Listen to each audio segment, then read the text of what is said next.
Sejam bem-vindos ao nosso podcast de TCO, né? O nosso Complexidades. Hoje aqui trazendo uma figura muito importante, né, do urbanismo, né, arquiteto urbanista, nosso Luiz Fernando, para bater um papo bem legal sobre planejamento urbano, né? Vai estar nos ajudando nessa entrevista aqui a Carla Herrmann, arquiteta urbanista também, né? Então a gente está trazendo uma celebridade aqui para a gente conversar. Ele não gosta muito disso, mas ele é realmente um ícone aqui do urbanismo brasileiro. Um grande bate-papo. Seja bem-vindo, Luiz Fernando. Bem-vindo, Carla. Muito obrigado a vocês por ter convidado para esse programa. Estou aqui muito, vamos dizer assim, aberto a essa discussão. Né? É uma discussão complexa. Complexa. Né? Não é? Então, você gostou do nome? Complexidades? Gostei muito, né? Porque a cidade é extremamente complexa. Né? Que legal. E a gente... as pessoas não entendem essa complexidade. E nós, quando vamos enfrentar a cidade, ficamos abismados com a complexidade. É verdade. Que legal. Carla, bem-vinda. Obrigada pelo convite, né? E sou fã de carteirinha do Luiz Fernando. Ele sabe, todo mundo sabe. E é sempre um grande aprendizado cada conversa, né? Então, muito bacana de ter essa figura, né? Que hoje... ele ter se disponibilizado, né, o tempo para estar aqui com a gente. Legal. Muito bacana, valeu. Bom, Luiz Fernando é arquiteto urbanista, né, graduado pela Universidade de Brasília, né, pós-graduação em estudos tropicais para arquitetura e meio ambiente, planejamento urbano e regional, né, ambos na Architectural Association School of Architecture em Londres, hein? Que legal. Exatamente. Possui experiência internacional, tendo trabalhado na Inglaterra com o arquiteto Timothy Handel, nos Estados Unidos com Tasso Katselas, é isso? Isso, um grego. Opa, grego, é. Atuou como professor universitário, foi um dos idealizadores do Instituto de Desenvolvimento Urbano de Goiás, o INDUR, né, órgão responsável pela política urbana no estado. Também foi professor, né, do curso de arquitetura da Universidade da Católica de Goiás, né, coautorizou o projeto urbanístico da cidade de Palmas, né, capital de Tocantins. Então aqui então pessoa que pensou Palmas, acho que grandes histórias, a gente já bateu papo sobre isso, né?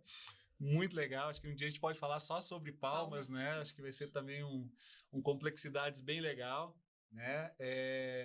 O reconhecimento também, né, desse projeto que ele rendeu o diploma do Mérito Instituto do Arquiteto do Brasil, do IAB, em sua 111ª reunião, realizada no Rio de Janeiro, em virtude dessas contribuições significativas, né, da arquitetura e do urbanismo. Ao longo da sua carreira, elaborou diversos planos diretores também, né, para a cidade de Goiânia, em 2007, foi onde eu te conheci, né, a Carla trabalhou mais dando apoio, né, nesse projeto aí, né, como conselheira lá do ITCO. Trabalhamos junto agora também, recentemente, em Pirinópolis, trabalhando lá em Jataí, você não colocou aqui, né? Mas eu estava lembrando que Jataí também foi um caso bem legal, né? Foi muito Boas legal. discussões. A gente está rindo aqui porque foi bem legal o trabalho lá de Jataí, a gente brigou bastante, discutiu bastante. Pirinópolis agora, então, nem se fala, né? Muitas discussões, foi bem legal. Bem típico de Pirinópolis, não é? Bem típico de Pirinópolis, né? Mas entendemos que entregamos um trabalho muito legal, bem diferenciado, né? Quem puder acompanhar a lei, entender a lei, né? Até já fazendo um puxado, eu tive uma audiência pública que eu participei recentemente lá em Pirinópolis, a pessoa falou só porque olhou o mapa criticando, né? Eu disse, você está olhando o mapa, mas não está lendo a lei. Né? O desenho é muito fácil de olhar e criticar, né? Mas vai lá na lei, o que está dizendo para aquela região. E a pessoa ficou, não sabia que tinha isso. Pois é, né? Então, um faz parte do outro, né? Exatamente. E desde 74, né, diretor do Grupo 4, né? 50 anos, né? 50 anos de urbanismo com o Grupo 4, aí, legal. Um negócio... hoje em dia tem empresas, eu sou da área de administração, né? As empresas duram 1 ano, 2 anos e acabam se reformulando, né? 50 anos não é para qualquer um ter uma empresa de urbanismo. E urbanismo, né? Porque a gente sabe como é difícil. A gente tem amigos arquitetos, manter uma empresa. Como é que é isso? Em 50 anos. Vamos falar um pouquinho disso aí.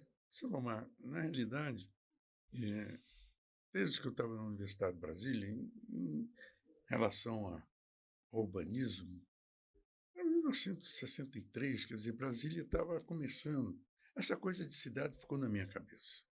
Então, quando eu me formei, eu fui imediatamente para Londres e procurei lá o Lord Holford, que foi o juiz do concurso, né? Perguntei para ele, onde é que eu estudo urbanismo aqui? Ele falou, na Architectural Association, é a melhor escola no momento. Eu fui para lá, né? Quando eu voltei, né, Salomar, você tem que voltar um dia, né? Não tem outro jeito. Não deu para ficar lá. Não deu para ficar lá. E aí eu montei o grupo 4. Aí aconteceu uma coisa interessante. Com essa coisa da criação do Hindu, no Instituto de Desenvolvimento, eu fiquei como funcionário do Hindu um determinado tempo, não é? Porque criar o instituto, eu era uma pessoa que tinha na época a formação em planejamento urbano. Então, mas logo depois veio um novo presidente e logo que ele tomou posse, ele chegou para mim e falou assim, nós não queremos você mais aqui. Política, né, Celão? Mas como? Eu sou o único cara que estou formado, eu ajudei. Não, você pode procurar outro lugar, porque nós não queremos você aqui. Esse cara, na realidade, foi o pai dos meus 50 anos, porque eu fui para o escritório e nunca mais quis saber de serviço público. É por isso. E aí você, né, vai trabalhando. Qual que as questões fundamentais? Você tem que trabalhar, entregar o trabalho com qualidade, e isso é uma resposta que vai somando durante os anos, não é?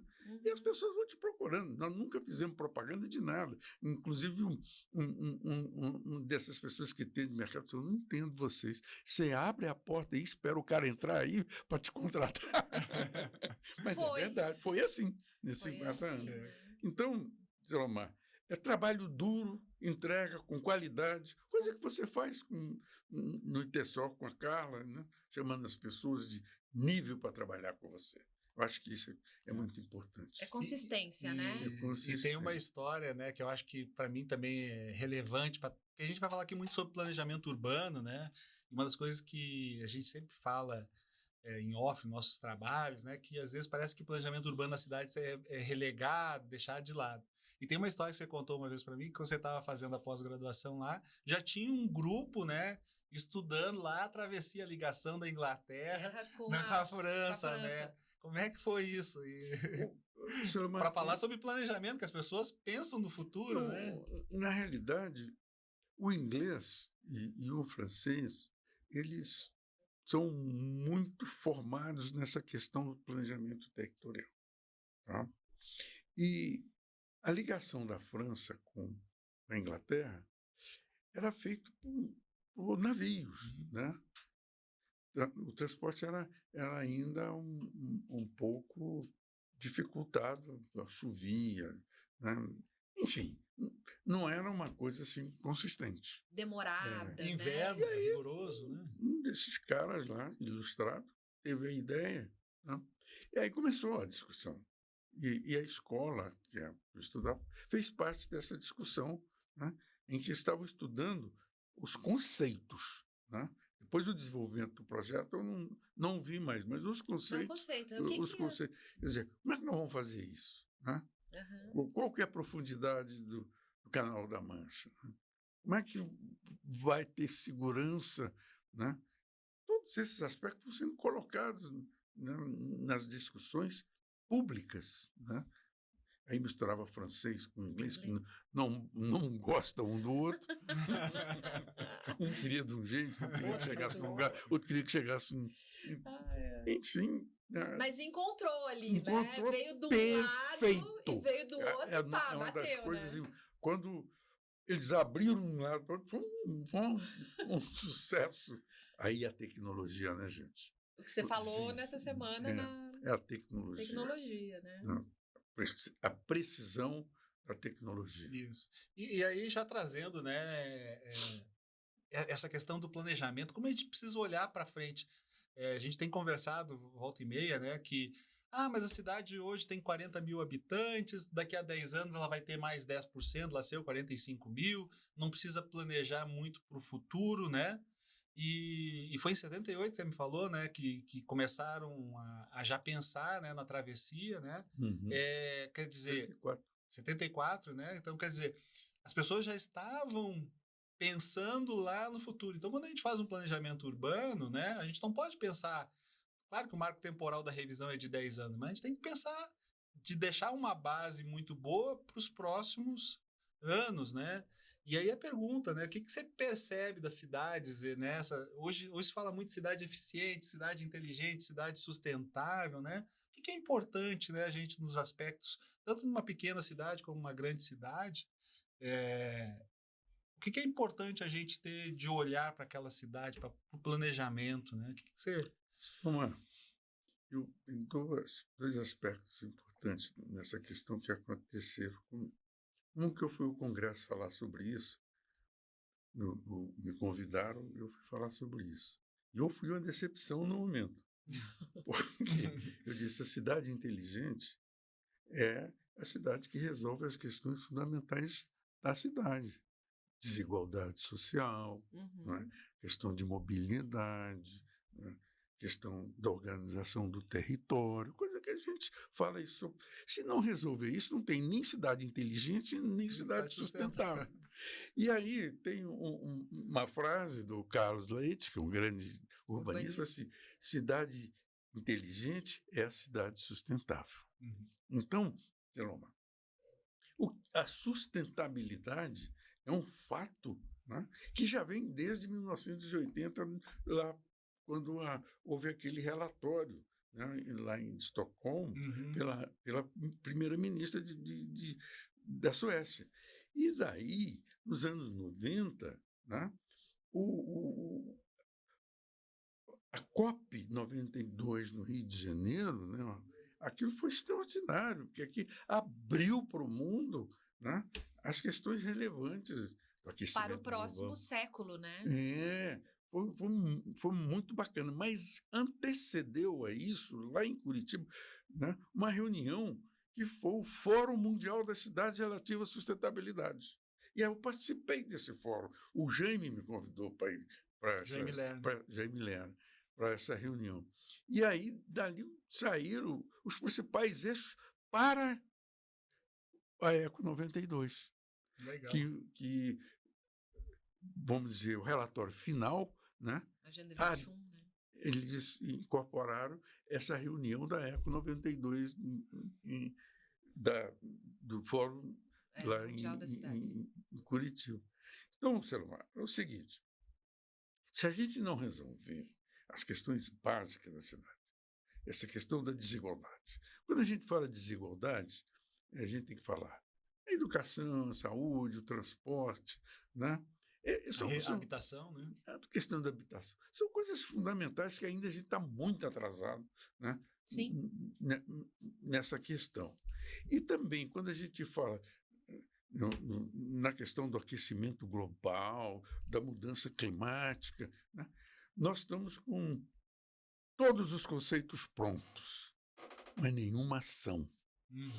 Né? Então, Selma, eu falei para os alunos essa semana que o futuro disso tudo está na inteligência artificial. E hoje, por incrível que pareça, lendo o Estado de São Paulo, jornal, né, está lá um trabalho excelente da universidade dizendo por que as aves de São Paulo estão caindo. E eles fizeram um estudo com 26 mil árvores, né, e daí utilizaram a inteligência artificial para dizer quais eram os motivos por que essas árvores estavam caindo. Então, a inteligência artificial, eu estava falando de futuro essa semana, já é presente. Sim. No planejamento. Que legal. E assim, não sei se a Carla tem alguma coisa, eu já vou botar um outro assunto aqui dentro disso aí, que é o seguinte, a gente vê muito, né, em alguns municípios, as pessoas têm uma necessidade, eu quero fazer minha cidade assim, elas assumem, né? Agora nós estamos em um período aí que alguns prefeitos já foram vitoriosos ou foram reconduzidos, né? Ou estão assumindo os municípios. Aqui em Goiânia ainda teremos o segundo turno, né? Tem uma disputa aí de segundo turno. Mas a gente vê muito, eu tenho um projeto, né? E esquecem que tem um plano diretor, que foi feito alguns estudos, né? E esses estudos precisam ser continuados, né? Você acabou de falar aí de levantamento de questão de arborização, né, para a cidade, como é que a gente pode cuidar disso, né? O que a gente pode fazer? Às vezes eu fico batendo muito o que os prefeitos têm que fazer, né? Mas nós que trabalhamos, eu não sou arquiteto, né? Da minha área da administração, Tem o que a alma gente de arquiteto. o que a gente pode fazer? Daqui a pouquinho vão me dar lá um. O que a gente pode fazer, né? O que a gente pode começar? Qual é o nosso discurso, né? Para a gente conversar, para a gente começar a convencer mais prefeitos, né? Trabalhar esse planejamento urbano, ter esse olhar, né, com carinho para a cidade, né? Para depois fazer ação, para não acontecer aquele negócio, eu coloquei determinado prédio lá, equipamento, e ele não funciona, né? Tem um porquê de ele não funcionar ali, né? Você citou um exemplo importante, né? Na palestra de segunda-feira, que é aquele prédio do Macambira Nicuns, né? Mudar o uso dele, né? Mas, Elomar, a história do planejamento urbano no Brasil é muito rica. O pessoal sabe fazer planejamento. Sabe? Sabe. Tem todos os conceitos, todas as técnicas de análise. A evolução disso nos anos foram muito interessantes, né, para você, principalmente na questão do diagnóstico. Em extraordinário avanço, né, nessa questão do diagnóstico. O que acontece? Nada evoluiu na questão da gestão urbana. Nada. Absolutamente nada. Eu não sei dizer porque você pega, por exemplo, o plano que nós fizemos para Goiânia em 2007. Né? Virou um plano de organização de uso do solo. Só, absolutamente. Nenhum daquelas ações, nenhum daqueles programas, nenhum daqueles projetos, nenhum. Né? Foi implementado. Foi implementado. Por exemplo, essa questão vamos dizer, das áreas rurais, né, que a gente estabeleceu lá, as macrozonas rurais, né, através vamos dizer assim, das bacias hidrográficas. Aquilo foi um avanço extraordinário. Não aconteceu nada. Quer dizer, se tivesse planejado essa parte... Né, o zoneamento ecológico e econômico não foi, né? Que era justamente para as macrozonas. Exatamente. Né? Então, calma. Não foi para frente. Eu acho que os planos diretores, pegando aqui um pouco uma ideia do Jorge Wilhelm, que fez um dos planos de Goiânia, em 69, né, plano diretor, que os planos têm que avançar mais nos planos de ação, ser mais consistente. O prefeito olha um plano diretor e fala, mas é só isso? Mas o que eu tenho que fazer mesmo, né? O que eu tenho Porque que fazer às vezes mesmo? uma coisa que eu falo muito entre nós, né? O grupo que trabalha nessa questão mas eu acho que a gente avançou um pouco nessa questão. Eu acho que os planos diretores de quando a gente começou, essa história de plano diretor começou há 20 anos atrás, eles eram planos muito etéreos, assim. Era muito no campo da imaginação e cada um que adivinhasse o que tinha que ser feito, né? Hoje, né, depois de 23 anos aí de Estatuto das Cidades, eu acho que a gente tem, os planos diretores, eles têm rebatido questões que são um pouco mais práticas, mas ainda não chegou lá.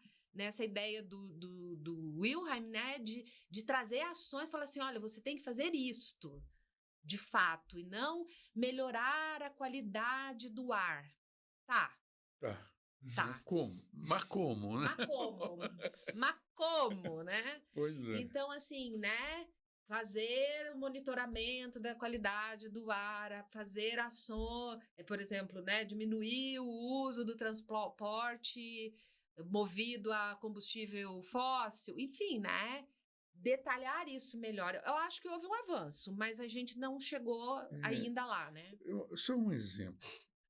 Quando a gente fez o plano de Pirenópolis, o primeiro, né, em 2002, não é isso? Uhum. Uma das discussões lá, o pessoal da cidade, era a questão do caminhão que atravessava o centro da cidade carregando As pedras. as pedras, e que eles queriam que fizesse um anel. E a gente desenhou um anel, e foi feito. É a única coisa Que foi feito. 2002. que realmente... Eu propus um mercado, propus uma série de outras coisas, né? Mas nada disso chamou a atenção do prefeito. E o pior é que a cada 4 anos ou muda o prefeito e ele não quer saber daquilo que ficou para trás. Então, eu acho que a questão tem que avançar muito em como preparar a equipe interna da prefeitura para que ela possa implementar um plano. O plano diretor me esqueci o nome da cidade, o plano diretor tinha muito projeto, né? E que foram feitos, né? Então, eu acho que está faltando os projetos com mais consistência. Não precisa ser muito, sabe, Selomar? A gente tem que inventar alguns projetos estruturantes para a cidade, aquilo que vai dar certo, né? E que melhora um pouco a qualidade de vida. Eu lembrei o nome Catalão. Né? Catalão fez o dever de casa. Fez acontecer o plano diretor, né? Foi muito interessante. A cidade mudou completamente com essas ações. E como você fala desse negócio dos estudos, dos dados, né? Bem interessante. A gente acabou de fazer o ano passado, aí, acho que finalizou em janeiro desse ano, o plano diretor lá de Quirinópolis, né? E quando a gente apresentou os mapas para o prefeito a primeira vez, eles não tinham percebido que a cidade ela é abraçada por 2 grandes rios, né? E que ali num parque linear tanto ia favorecer quem está dentro, como a futura expansão da cidade, né? Quando ela crescer, né? E ela já tem parte ali no norte e sul, parte leste dela ali, sudoeste mais ou menos, sudeste dela já está crescendo para o outro lado do córrego, né? E como vai ser importante esse grande parque linear, porque dos 2 lados, quem está no meio, né, vai ter as praças e tal, mas quem está na borda da cidade, que normalmente não é a população privilegiada, vai ser privilegiada com um grande parque linear. Quem for para o outro lado do rio, também futuramente vai ter um parque linear. Então, como um olhar, você ter dados técnicos, cartográficos, ajudam, né? Ajuda muito, né? Não, e o olhar, né? De você, eu acho que bater o olho num território, e isso é a experiência que traz, né? Você bate o olho no território, aquela coisa que você comentou de Palmas, né? Foi o território que desenhou a cidade. O território que desenhou a cidade. Então, esses grandes elementos. Numa conversa aí, há um tempo atrás, com uma pessoa de relevância de gestão, né? A gente conta o milagre, mas não conta o santo. Um determinado córrego numa cidade aí, esse gestor pensava que aquilo atrapalhava, né? O planejamento, que aquilo... Não, isso aí não serve para nada. Só atrapalha a cidade. Só atrapalha a cidade, porque tem que fazer a conexão desse lado com aquele lado, porque as cidades, elas pulam esses elementos, né? E nessa conversa, a gente colocando a importância desse elemento natural, esse córrego, como um elemento estruturador do território, né? E que isso podia elevar a qualidade do ambiente urbano. E a pessoa olhando, uma pessoa calejada aí na trajetória pública e tal, a pessoa, assim, ficou tão impressionada que ela disse, eu nunca tinha visto isso, né? Então, assim, né, puxando a brasa para nossa sardinha, né, de como esse olhar qualificado, esse olhar treinado, né, pode contribuir para a gente ter um novo patamar de qualidade, né? Essa questão da percepção do território é muito importante, Carla, né? Porque nós, arquitetos urbanistas, com os geógrafos, né? Os geólogos, né? A gente consegue ter uma análise mais sustentável dessas questões relevantes no meio ambiente, coisa que não tinha, absolutamente não tinha. E as pessoas, os políticos, eles não conseguem ter essa visão. A visão muito curta sobre questão de cidade.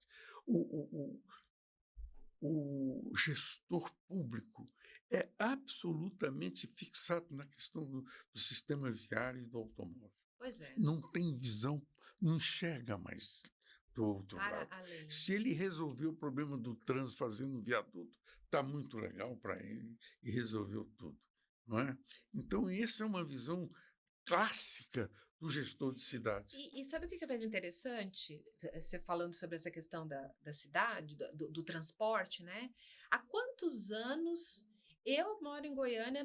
Há quase 30 anos. E desde que eu vim morar em Goiânia, inclusive, para estudar, fazer arquitetura e urbanismo, eu ouço em todas as gestões que agora nós vamos dar jeito no transporte público. Faz quanto tempo que você ouve essa conversa, né? E a gente não conseguiu chegar lá. E a gente já está aí, para mim, há 30 anos, pelo menos. Vou te dar um exemplo. Quando a gente chamou a gente, que eu falo porque eu tinha chegado da Inglaterra, e chamei, o governador me chamou para fazer um trabalho, e a gente entendeu que o transporte urbano em 1974 estava muito ruim. E aí o governador falou, como é que eu vou resolver isso? Eu falei, chama o Jaime. O Jaime, ele está... Jaime Lerner. Ele está fazendo um plano da cidade de Curitiba em cima do uso do solo e transportes. Sim.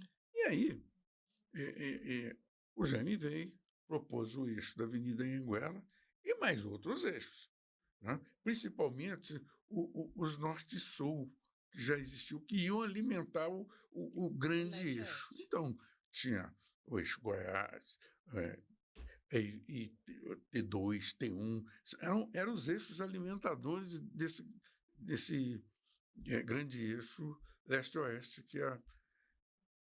Bom, enquanto Curitiba, depois de 70, Curitiba lançou o primeiro em 75. Ele fez o trabalho para a gente logo depois que ele lançou esse eixo. Em 77, eles implantaram esse eixo em Anhanguera, né? Depois, em 78, 79, implantaram o norte e sul, que é onde está no Vinho, o eixo Goiás, né? O Jaime previa pelo menos 7 grandes eixos para Goiânia, né? Curitiba já fez 18, Goiânia não consegue fazer o segundo.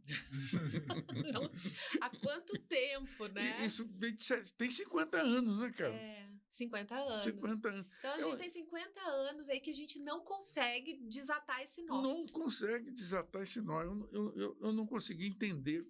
Eu também tenho. É muito complexo. Pois é, porque Curitiba já fez 18 eixos. Não, nós temos já cidades com metrô, né? Não que a gente tenha capacidade de ter metrô, né? Mas ou necessidade, né? De ter metrô aqui.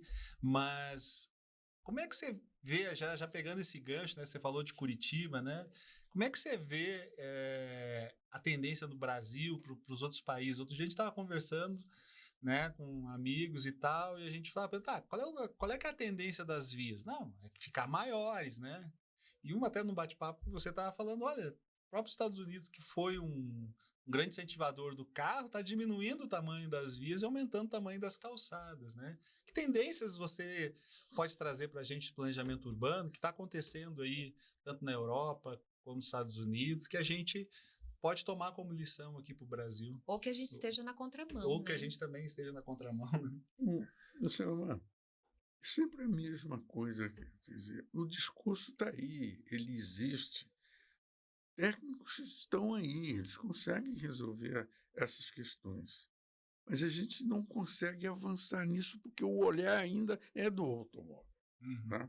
Você pega, por exemplo, Londres. Londres, ela terminou com esses grandes eixos de automóvel. Para você entrar no centro de Londres, você tem que pagar muito caro, não é verdade?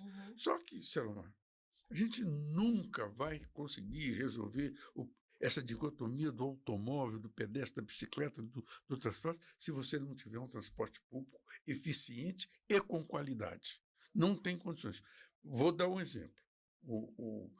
O prefeito de Curitiba, que é aquele japonês, o Tasso Taniguchi, quando eles lançaram aqui aquele ônibus, como é que eles chamam? Você se lembra? Elétrico? Não, O não. articulado? Não, um ônibus pequeno. Lotação, aquele, Hã? né? Lá em Porto Alegre é lotação, aquele pequeno. É, né? aquele pequeno. Mas Um ele, micro-ônibus que faziam ele, uma alimentação E ali, passava nas exatamente. vias E ele menores. veio aqui conhecer isso.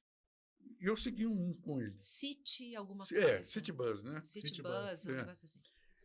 E eu fui com ele, porque ele esteve aqui comigo, com a gente, para fazer o planejamento da Avenida Anhanguera. Aham. Andei com ele meia hora atrás de um deles. Virou para assim, não vai funcionar. Que isso? Um ônibus com essa qualidade, né? Uhum. Um ar-condicionado, não vai funcionar. Ele passa no mesmo lugar Que o outro do grande. carro. Que o carro. Que né? o carro. O cara Não quer faz ter sentido. uma vantagem. Se não tiver uma via exclusiva, não vai funcionar. E não funcionou. Não funcionou. Durou pouco, né? Durou pouco. Né? Então, o truque está no transporte eficiente, Selomar. Não tem. Para você avançar nas outras questões de Estado. Agora, nós brasileiros, nós arquitetos e urbanistas, perdemos um pouco essa coisa do desenho urbano. Sim. Perdemos muito essa coisa do desenho urbano. O Rio de Janeiro é a cidade que mais atuou com essa questão do desenho urbano. Né? Fez o Rio Cidade, fez o Favela Bairro, né? Criou o Parque do Flamengo. Né? E desenhou desde o macro até o detalhe. Até o detalhe. O Rio de Janeiro tem uma tradição extraordinária, e a Barra da Tijuca. Sim. O Rio de Janeiro tem uma tradição. Só que o Rio de Janeiro também nega a Zona Norte, a região Oeste. Nega. Sistematicamente, o Rio de Janeiro nega depois do Morro. Isso é incrível. Quer dizer, você tem uma super cidade, super organizada, do lado de cá, né? E é uma porcariada do outro lado, que não tem água, inunda, não tem, anda 3 horas de trem para chegar no trabalho. Então, o desenho não é só para o pessoal de poder aquisitivo, é principalmente para esse pessoal. Para quem não Eles não precisam tem, de né? área de esporte, Tem- precisam do passeio, precisam do ônibus. Qual né? que é o país aqui na América Latina, me fugiu o nome agora, que fez uma requalificação Colômbia, urbanística Bogotá, numa... né? Bogotá fez? Bogotá, Né? é. Fez Na favela, né? uma requalificação, eu não sei se lá eles chamam de favela, né? Mas que foi significativa porque tinha desenho, né? E daí Tinha sai um pouco, né?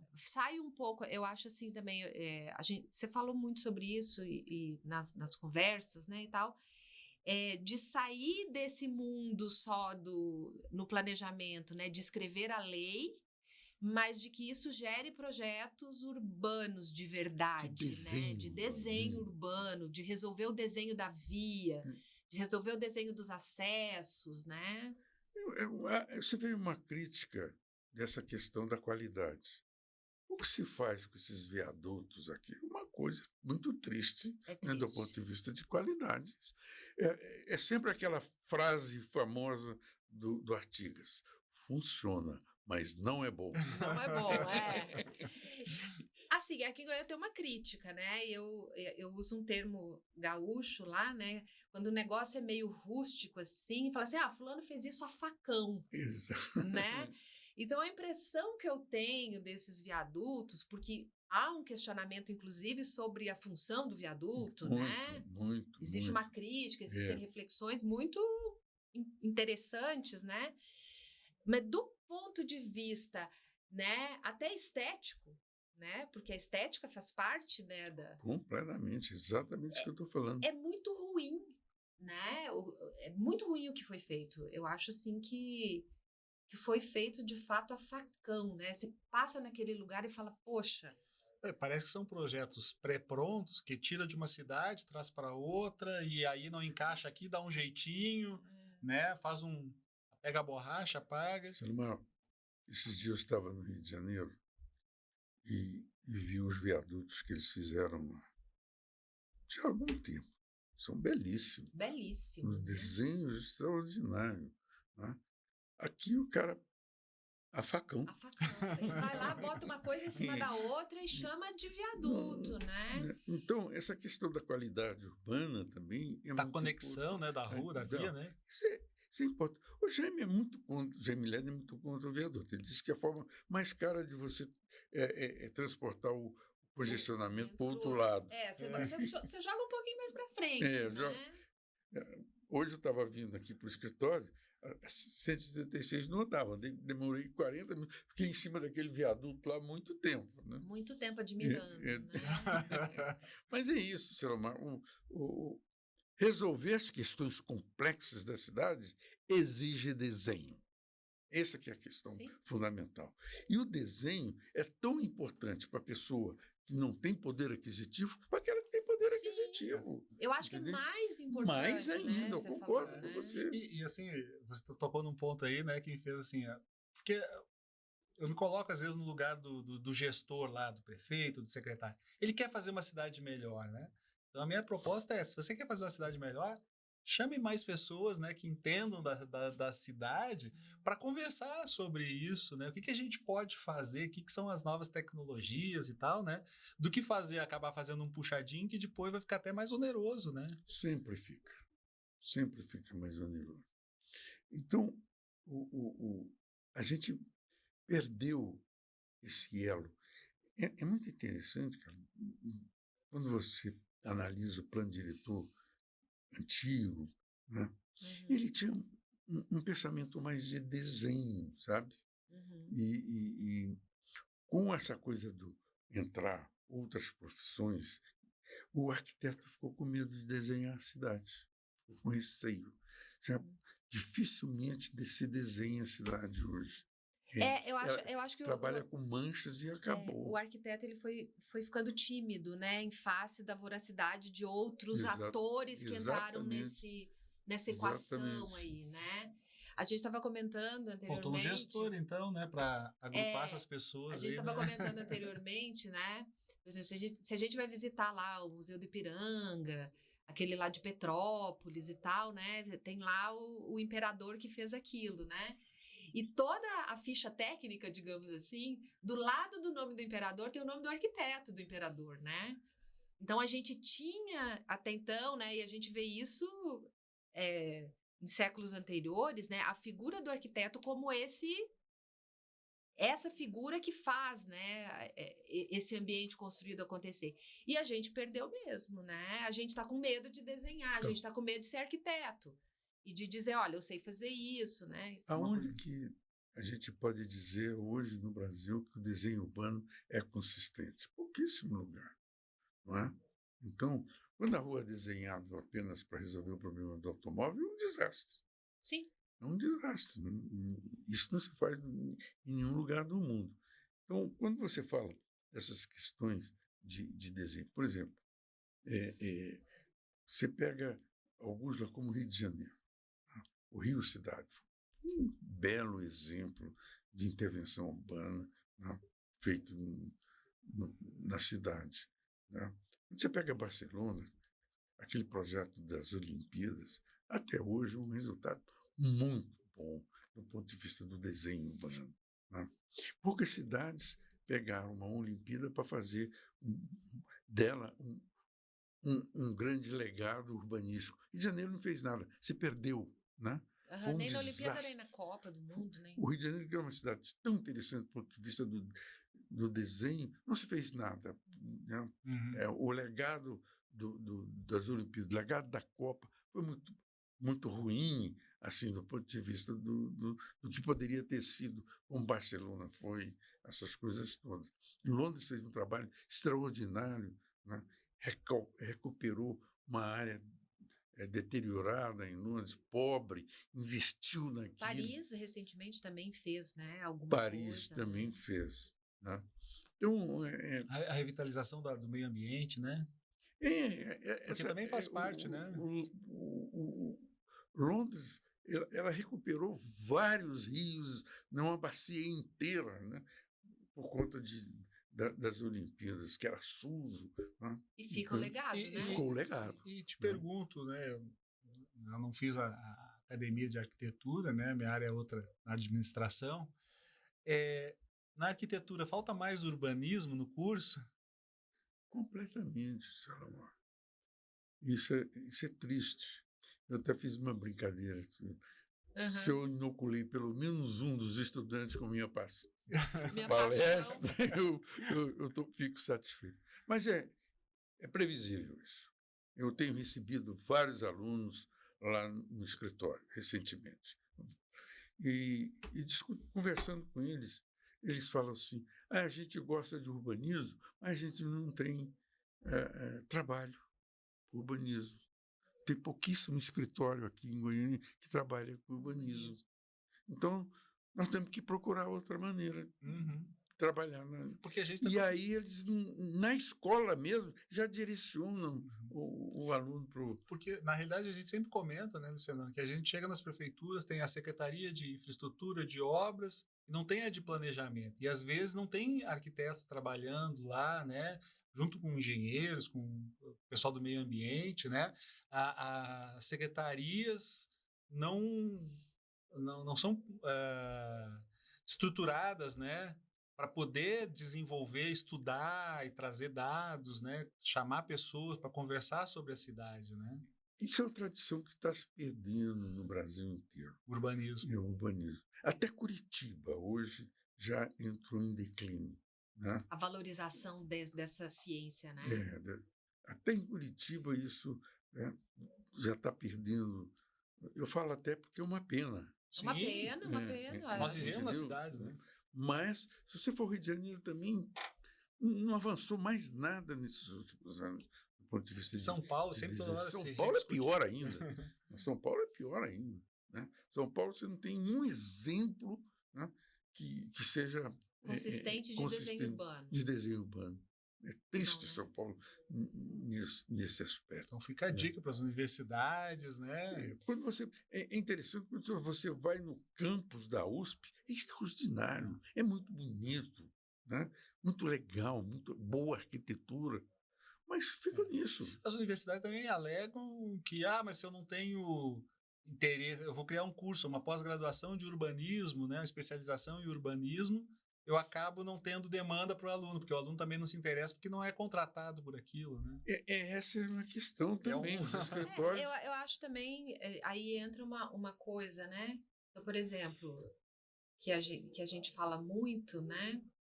Que é a questão da política pública também, né?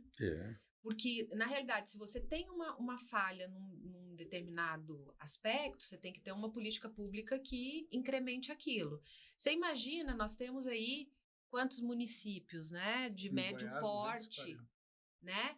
Se cada município tivesse obrigatoriedade de ter em seu quadro como responsável técnico pela cidade, né, 2, 3 arquitetos, não estou falando município pequeno não, estou falando aí de 70 mil habitantes e tal, né, de 50 para cima, não sei, a gente já teria, digamos assim, postos de trabalho que absorvesse isso.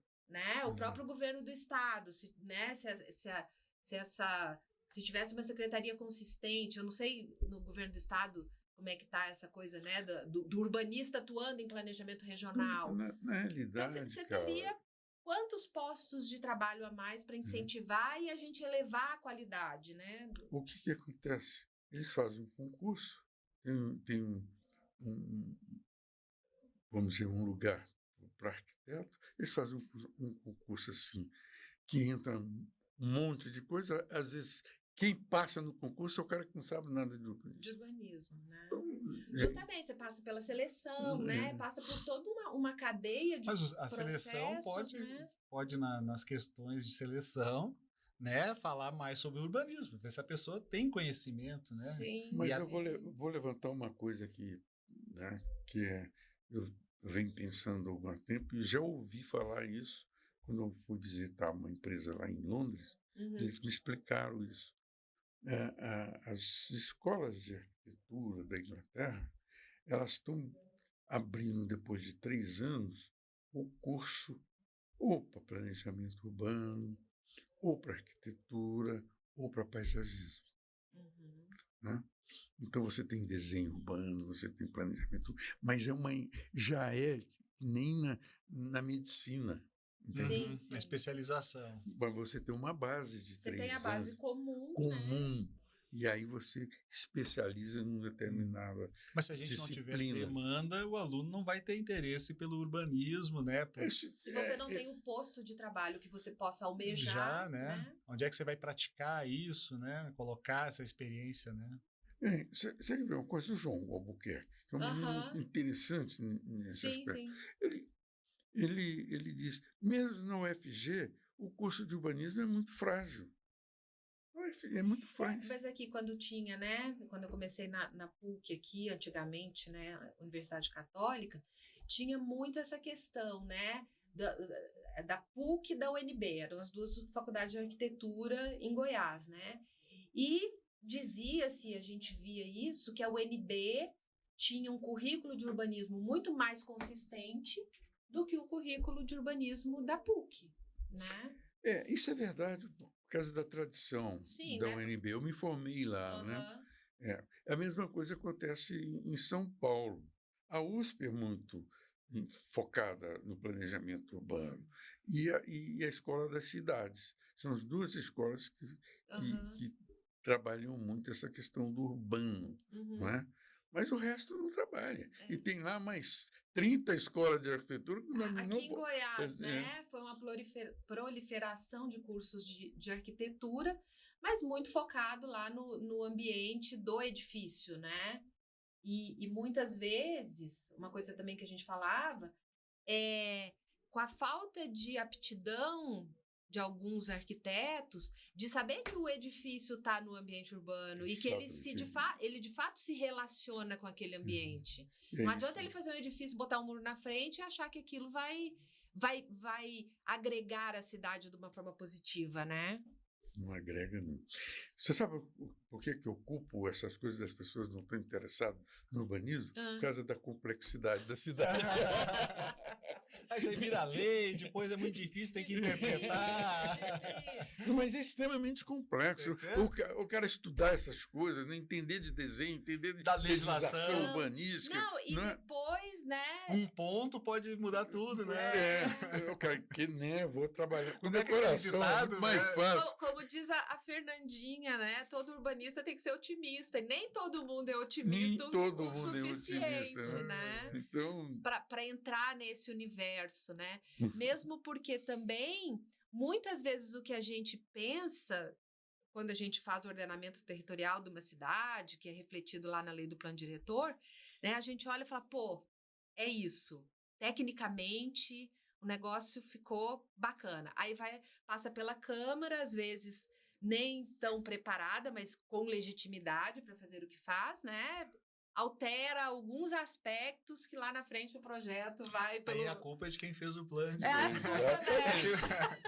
Outro dia eu estava vendo uma matéria... Os caras fizeram esse plano diretor, aí a gente fala, não, mas não foi isso que foi entregue. Eu estava vendo uma matéria, achei bem interessante, que o cara comprou um carro da Tesla, né, e fez umas adaptações, porque ele trabalha com serviço, ele botou um rack em cima para botar a escada dele e tal, né. Aí quando chegou uma multa para ele da Tesla de $120 mil, um negócio assim, né? Disse, mas a multa é mais cara que o carro, né? Uma multa por quê? Porque você alterou o carro, você não podia ter alterado o carro, né?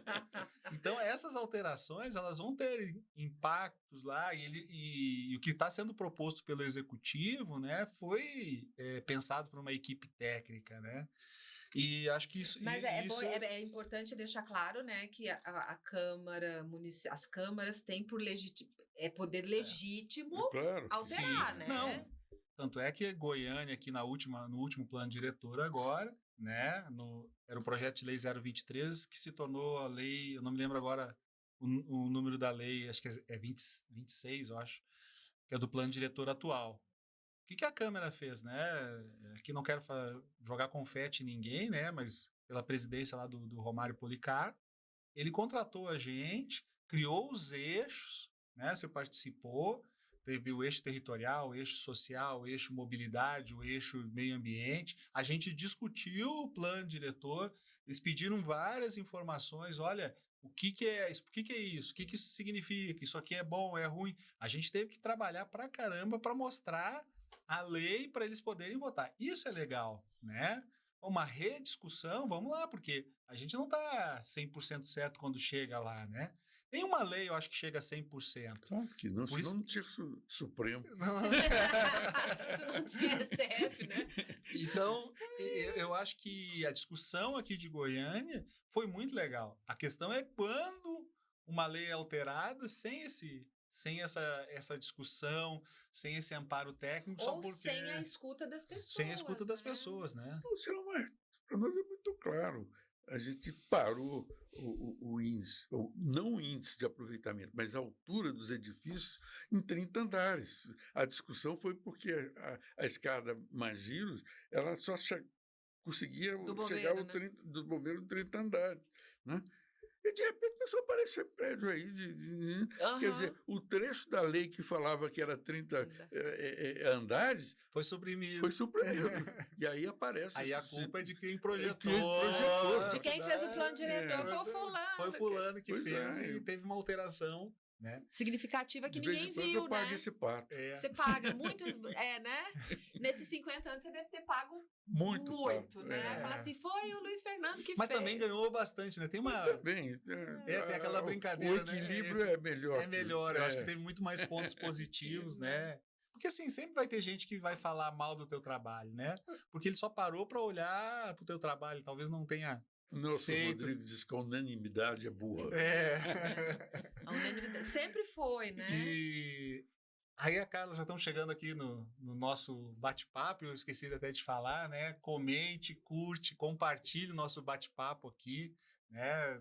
Quiser colocar comentários aí, a gente vai estar falando, vai estar respondendo dentro do possível. Já chegando ao nosso fim, já estamos com 50 minutos aí de bate-papo, excelente. Eu acho que tem muito mais coisa para a gente falar, né? Mas vamos deixar para outros encontros. E a gente colocou aqui que é a pergunta de milhões, né?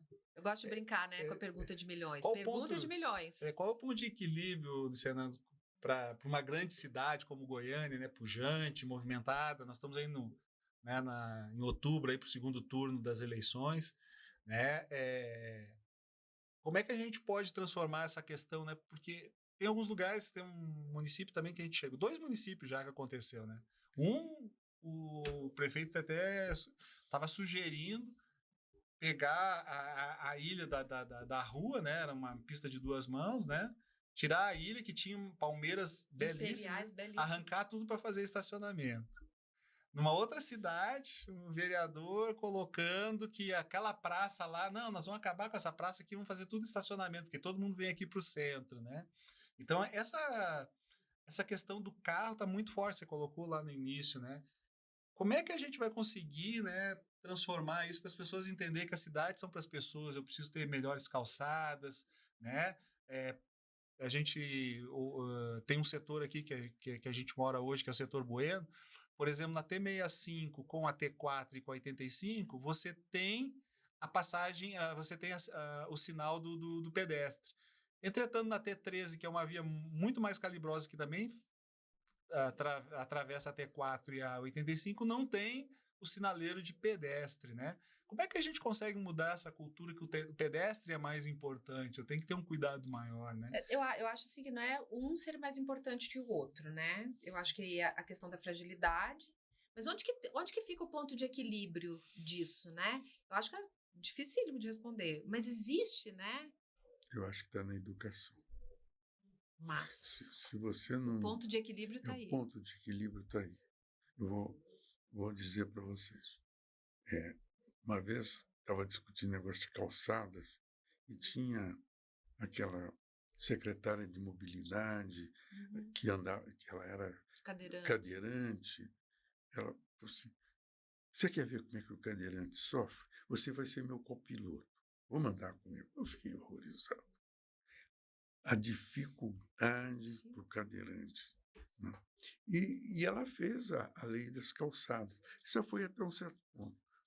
Selma, tudo vem primeiro da questão da educação. Andar no trânsito de Goiânia é uma guerra. Sim. É uma guerra, não só dos automóveis, como também das motos. Né? É uma guerra. Então, Uma o guerra. pedestre não tem a menor chance nesse território. Né? Não tem chance. O segundo aspecto que o pedestre não tem chance é o desequilíbrio da calçada. A calçada não é calçada. É um sobe e desce. Né? Não É uma tem, aventura. A pista de rally. não tem desenho, né? Não tem desenho urbano. Não tem desenho urbano.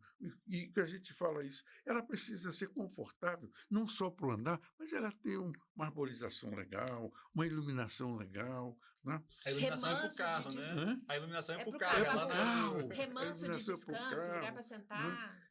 E aí, Selomar, um transporte urbano com qualidade. Quando você tiver um transporte urbano com qualidade, que as pessoas deixarem de usar o automóvel e acreditar no transporte, vai melhorar muito essa coisa vamos dizer assim, da cidade para as pessoas. Né? Aí você vai trabalhando. Você quer ver? Esse BRT, coitado do pedestre, né? Coitado. O que foi feito aí? Né? Quer dizer, é bom o transporte? É, mas o pedestre chegar no BRT Pro Funciona. pedestre. é um desastre. Então, Selma, quando eu vi na Inglaterra, em 74, eu tinha uma esperança no desenho urbano. 50 anos, nada aconteceu. Olha o otimismo, vamos lá. E tem uma coisa também que você comentou outro dia, né? Que a gente estava batendo um papo, né? Que é o estacionamento no recuo frontal, né? Então, quer dizer, mesmo quando o pedestre ainda está no caminhar dele ali na calçada, daqui a pouquinho pode chegar um carro e... Passar na frente, né? Passar Ou na- por cima. Selma, eu nasci em Goiânia. Avenida Tocantins, Avenida Goiás, Araguaia, né? As ruas principais, Rua 3, Rua 4, passeio no nível da via, a loja ao lado, passeios de 4 metros. Isso é extraordinário. Você perdeu, como é que você perdeu um desenho tão bacana como esse? Né? A gente Por que fazia... não foi reproduzido? Não foi reproduzido. Quer dizer, o grade, né? Essa coisa do passeio estar no grade da rua, isso é importante. E não deixar o sujeito colocar a chegada, a rampa no passeio. Quer dizer, desrespeito total. Falta de educação, Mas né? você sabe que uma coisa que eu falo pro Selomar muito, e falo para outras pessoas também, né? Que o que me surpreende não é o cara fazer a rampa no passeio. É mesmo? Não me surpreende isso. Você sabe o que me surpreende? É o poder público, executivo municipal, deixar aquilo lá. Exatamente. Entendeu? Exatamente. Porque a pessoa, vamos dar o benefício da dúvida para ela, talvez ela ache, né? E eu fiz uma pesquisa. Apesar que a lei fala que você não pode alegar desconhecimento da lei. Não pode, mas vamos dar o benefício da dúvida para o cara, né? A gente tem muita percepção de que aquela faixa que está na frente da sua casa é sua. Porque a lei diz que é você que tem que fazer e conservar, então é minha. Então vamos dar o benefício da dúvida pro cara, dele achar, tá, você achou que era assim, mas deixa eu te explicar que não é. Então, não me surpreende que o indivíduo queira extrapolar a sua propriedade. Não me surpreende mais, já me surpreendeu, não me surpreende. Me surpreende é o poder público deixar. Isso é para mim hoje mais surpreendente do que qualquer coisa, né? Fiscalização. Da gente ver uma sucessão de equívocos do uso privado do espaço público, né? E o poder público não responder a isso como, vamos dizer assim, o guardião desse lugar que é coletivo. Né? Porque o poder público, o papel dele é esse, é ser o guardião e o gestor daquele espaço que é coletivo. Um outro exemplo, né? Não só da rampa, né? Me surpreende a lixeira na calçada. Mesmo aquela pequenininha. Porque o lixo, não, às vezes, aquele lixo que eu estou passando lá não é meu. Né? E por que isso não, né? Por que as legislações não avançam de dizer, olha, você vai dispor o seu lixo em local aberto de acesso à coleta pública, mas você vai fazer na linha para dentro do seu lote, Exatamente. né? E outras coisas mais, né? Os portões de garagem que abrem Abre para fora. para fora É. do alinhamento do lote. Às vezes você tá passando, já aconteceu, e de repente você leva um portão, assim, Uma portãozada. Uma portãozada. portãozada, né? tá? Então, assim, isso é o que, assim, desses anos, pode ser que eu mude de opinião daqui a pouco, né? Mas desses anos, não me surpreende Mas mais a posição individual, mas sim Eu entendo o que o Luciano atuação. fala, que é realmente a fiscalização e educação. E educação, né? Não, O ponto de, as o ponto de equilíbrio tá aí, né? Será que eu estou interferindo, né? Isso começa lá embaixo, Selma, na escola, essa coisa, né, da pessoa compreender que a cidade é dela, que ele tem que cuidar da cidade. Essas coisas... Eu uso tanto o termo, né? O uso privado do espaço público, né? Eu uso esse termo, assim, cotidianamente. Aí a minha filha menor, né, que tem 12, eu falo assim, aí, ó, mãe, uso privado do espaço público. Tá formando um arquiteto aí. Tá formando Não é, mãe? Eu falo Urbanista. assim, uso privado do espaço público, né? Exatamente. Tá aprendendo. E é a educação, né? Educação cidadã, né? Eu acho Luciano, Educação fantástico cidadã. o ponto de equilíbrio. estamos né? chegando no final aí, 1 hora de bate-papo já, muito legal.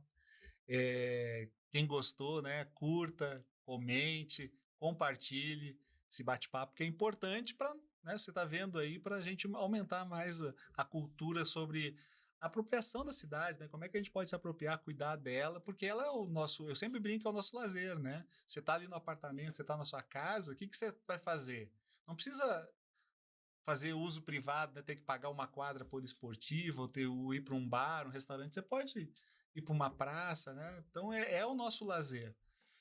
Então você que gosta de cuidar da cidade, que tem um olhar, né? Esse bate-papo eu tenho certeza que vai engrandecer aí, vai te trazer novas reflexões. Então, já despedindo aqui, agradecendo a participação da Carla aqui, que, né, foi a co-entrevistadora aqui, nos ajudou. Te agradecer. Muito boa entrevistadora. Te agradecer aqui, obrigado, Carla, Obrigada. Luiz Fernando, né? Tuas palavras finais aí pelo. Selma, eu acho que o TCO avançou muito com isso. Né? O TCO, quando eu estava pensando em falar, eu queria dizer da experiência nossa junto com o TCO. O TCO, ele consegue agrupar os melhores profissionais na área de planejamento, que é coisa muito difícil, né? Extremamente difícil. E depois Quantas tem brigas poder boas, né? de organização sua para fazer com que um plano diretor chegue ao fim com muita qualidade. Né? Isso aí é um presente para o planejamento urbano. Agora é um outro presente. Você está fazendo, sabe o quê? A educação ambiental e urbanística para que as pessoas possam compreender a complexidade da cidade. Obrigado. Vindo de você, né? Fico lisonjeado aqui, né? Mas a gente sabe que são... Ontem eu estava olhando lá, né? A fundação do nosso instituto, né? Já está agora em dezembro, 21 anos. Então, chegando na maioria... Passamos os 18, né? Agora 21 anos trabalhando aí para isso. A gente sabe que não foi fácil, foi muito perrengue, né? Muita pedrada, Luciano. Mas eu acho que a contrapartida é isso, né? De a gente estar fazendo o que gosta. Eu não era da área, eu era da área de marketing, publicidade, né? Transformei todo, né, um projeto aí e não me arrependo. Foi muito legal, conheci pessoas maravilhosas, comecei a ver a cidade. Eu falo o seguinte, que eu era muito pequeno, tinha uns 7, 8 anos, eu vi o meu pai é uma pessoa simples, né, motorista de caminhão, falando sobre o plano diretor, né? Eu morava em Viamão, na região metropolitana lá de Porto Alegre, né? E ele falava já de plano diretor, e eu nem sabia o que era isso, né? E olha só, passado aí X anos, não vou contar a minha idade, né? Já passou dos 50, mas, de novo, nós estamos trabalhando com um plano diretor. Para mim é um negócio legal, assim, de estar trabalhando. Então, pessoal, você que gostou, a gente vai ter mais entrevistas, né? Luciano, fica aqui o convite para outra oportunidade, né? Você falou das calçadas sempre. Ai, né? Que bom. Nós vamos fazer muitas entrevistas. Obrigado. E do Luiz Fernando, você pode me convidar de novo. De novo, tá. Eu convido, então. Você pode me convidar de novo. Gente, obrigado aí, né? E até o próximo ITCO Cast aí, Complexidades.